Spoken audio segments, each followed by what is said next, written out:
Hello everyone, I am Dr. Yanger. I'm a psychiatrist under medical department, Mokokchung. Today I wanted to share something about COVID. And whatever I share, I want all of you to be very attentive, learn.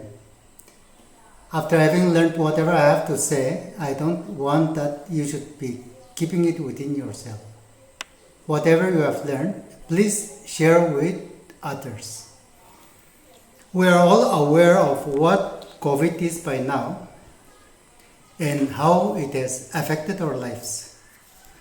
I am sure all of us desires for this COVID pandemic to be over as soon as possible and get back to how we were way back in 2018-19.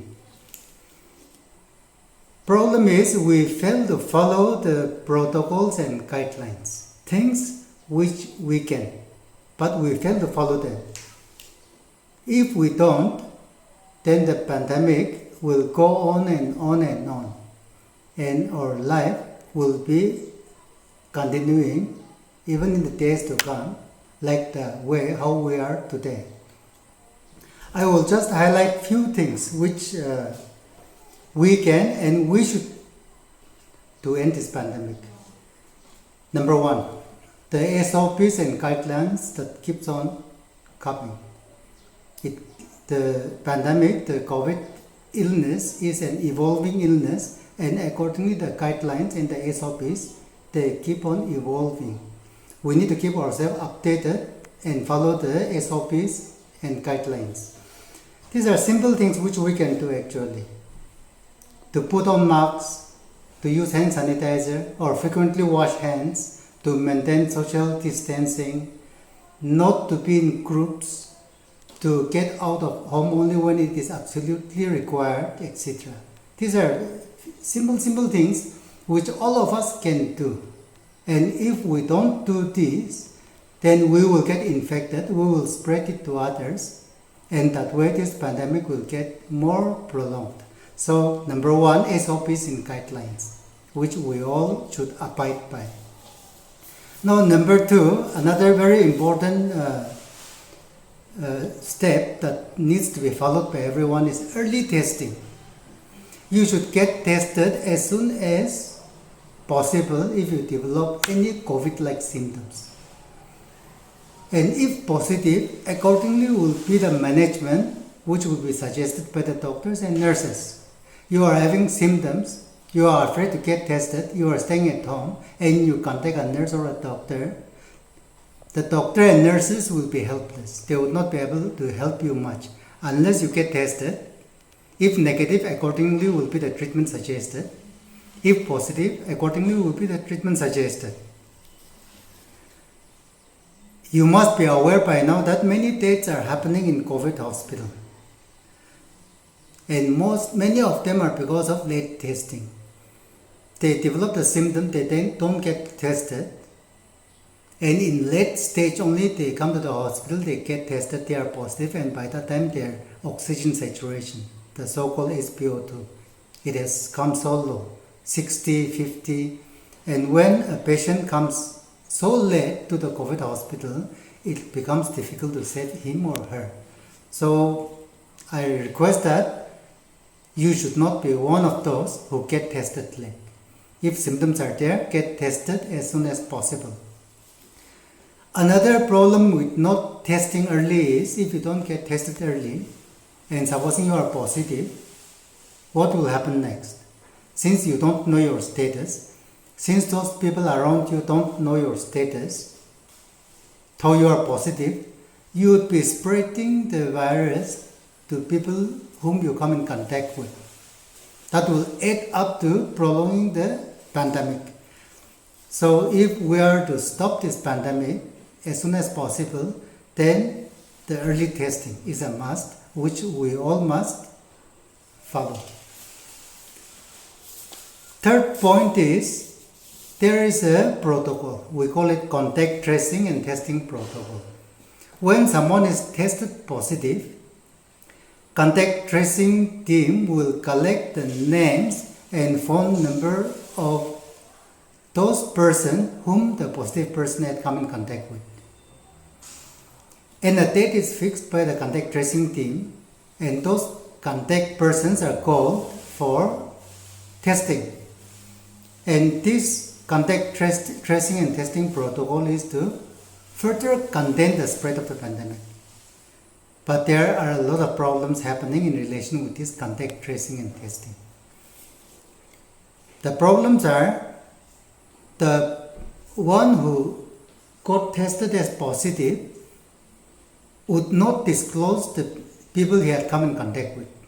When the contact tracing team contacted person who was tested positive, he would not share the people whom he had come in contact with. Another problem is, even if the names are shared, a wrong phone number is given. And when that happens, the contact tracing team, they would not be able to contact that person. Even if the right phone number is given, and when the contact tracing team tries to contact those people, they would not even pick up the phone. These are the problems. And worst of all, even if when the contact tracing team contact those persons and they are given a date to come to the flu clinic to get tested, they don't turn up. So these are the problems in relation with this contact tracing and testing protocol. And so I suggest that we should not be a problem over all the problems that are already there with us.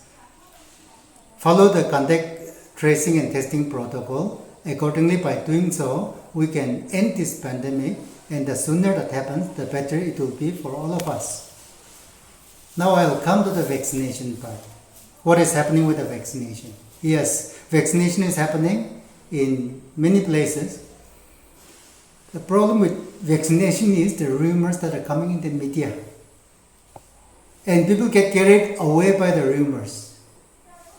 What is happening is, such rumors happening to a new vaccine in the world is not new.